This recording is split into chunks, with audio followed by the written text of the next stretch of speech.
Hello and welcome. My name is Jude. Today I'll be talking about a few of my experiences during my psychiatric posting. Do watch this video to the end. Okay, as about the time of making this video, I just rounded up my psychiatric posting. A lot of misconceptions I had about and the field of psychiatric medicine was corrected. I would like to share them with you. Okay, first of all, one of such misconception is the one that is popular in society, thinking that psychiatry is all about management of people with schizophrenia, and that's the typical, permit me to use the word, madness.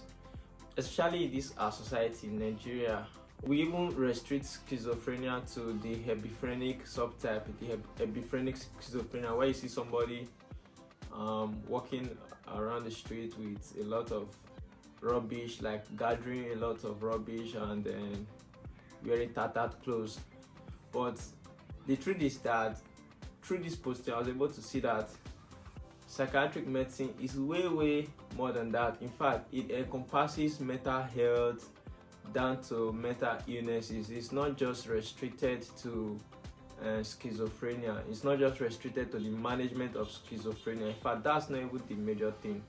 When I even told one of my friends that I was doing psychiatric posting, the first comment she made, though she's not a medic, the first comment she made was that, so you are going to be around mad people for this period. So that got me thinking. Actually, there is this misconception in quote in the society that psychiatric medicine is just restricted to management of schizophrenia. Although that's also included, but that's not the major thing. That's not the primary job description of a psychiatric doctor. It's way more than that. According to the World Health Organization, mental health is a state of well-being in which every individual can realize his or her own potential, can cope with the normal stresses of life, and also can work productively and fruitfully, and can make a contribution to their community. And we live in such a community where if you actually, quote and unquote, if you actually scrutinize that definition by the World Health Organization, how many people are normal in our society? Because you realize that this, first of all, the stress we are exposed to in our society is way more than the normal threshold for a normal human being. You go out every day, what your eyes sees, it's way more than what an ordinary person can cope with. Not to talk of the economic hardship, every other thing that's not working. But that's not the major focus of today's video. I just want to share with you my experience in the psychiatric posting. Stay with me. Excitedly, we did this posting in National Hospital. Okay, first of all, my med school is domiciled in the University of Abuja Teaching Hospital, which is located here in Kwakwalada. But for our psychiatric posting, we normally do it in the National Hospital, which is at the central area. So we had to be making trips to the National Hospital, and we had some clinical exposures, like we were able to interact with some patients, some that had substance abuse issues, some that had mental health issues. Like we're able to interact with these people, we're able to learn firsthand from their conditions and also to see how they were being managed. Another misconception we have about mental health and mental illnesses in this part of the world is that we still attribute mental illnesses to spiritual power. It's surprising that you still find people that are highly educated still subscribing to this school of thought that mental illnesses are caused by spiritual forces.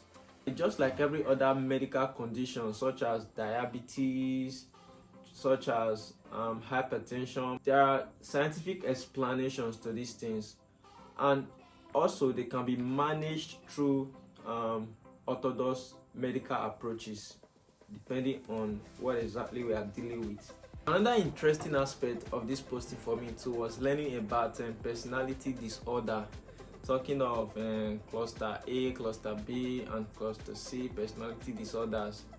And you could see that there are a lot of people that most times you think that they are being obnoxious or being annoying, but most times they're actually people that are suffering from one personality disorder or the other. And if you don't know this, you might just hate them for something that is out of their control. And also the fact that most of these personality disorders can be managed, even if not totally treated, but to an extent they can be managed. And sorry to say, most times when you see some comments on Twitter or when you hear some people talk, you wonder why a human being should be talking like that, but you never can tell. He might be suffering from one personality disorder or the other. Actually, the study of psychiatry will help you also know how to relate with people and how not to quickly judge people, because they might just be manifesting a symptom of one illness or the other, one mental illness or the other. Another thing I learned from this posting is the relevance of psychology to interpersonal relationship, the deep-seated reasons behind how humans behave. Like, it's funny how ancient postulates, ancient theories are still relevant today in explaining human behavior.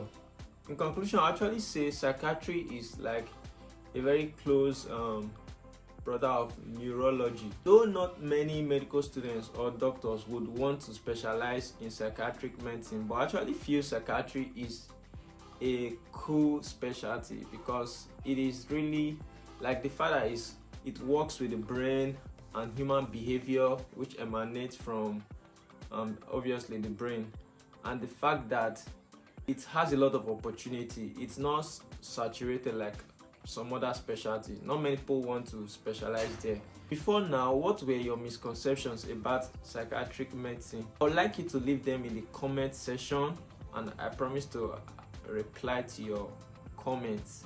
So this brings us to the end of today's video. I hope you learned one or two. So kindly like this video, kindly subscribe so that you get notified anytime I post a content. To have a lovely day.